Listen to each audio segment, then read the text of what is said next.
Let's take you through the exercises you're going to use for this leg day workout. First of all, we're going to go ahead and do squats, and there's going to be two setups that you can use for this. First setup, and the one that I'm going to use, is the crisscross setup. I'm going to take the bands and crisscross them across my shoulders. I'm going to then go ahead, push down, hook into it, push down, hook into it, so I get myself set. Now this is a fair amount of pressure on your shoulders. Make sure the band is not resting on your neck, but is sitting back onto the outside of your shoulders a little bit.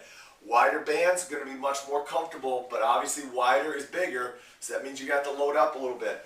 I'm going to use the stool behind me to go ahead and touch so that I know I'm hitting the depth every time on this exercise.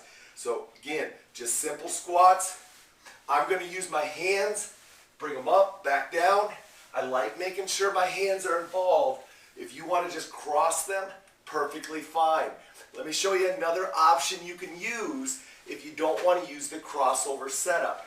If you don't want to use the crossover setup, just go to the rack setup where you're going to go ahead, step on the band, bring it up to your shoulders, and hook it up onto your shoulders here.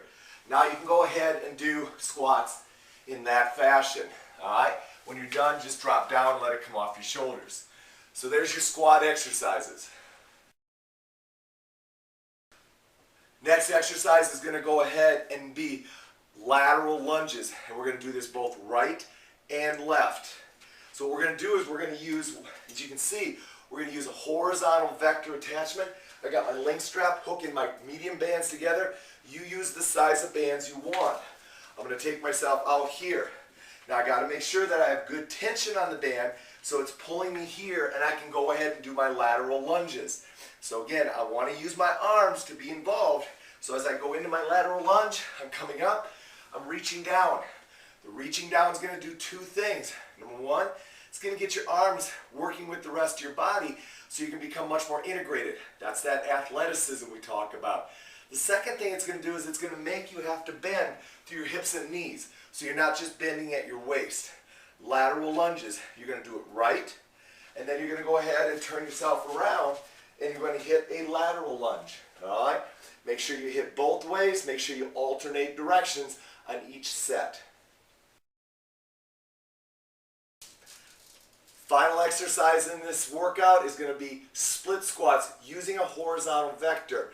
Now again, we're going to go ahead and we're going to eliminate ground reaction forces so your foot's not hitting the ground a lot, but you're going to have to really learn how to dig in. Take your feet, split them. Place your hands above the band on your hips so that the band does not migrate up and down on you while you're training.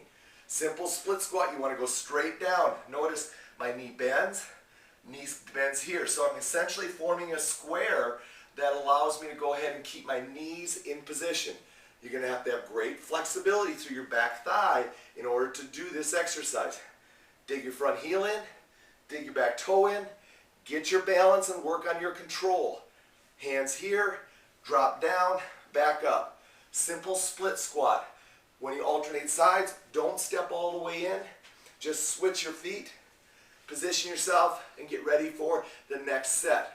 Make sure on your split squats, like your lateral lunges, you're always switching sides.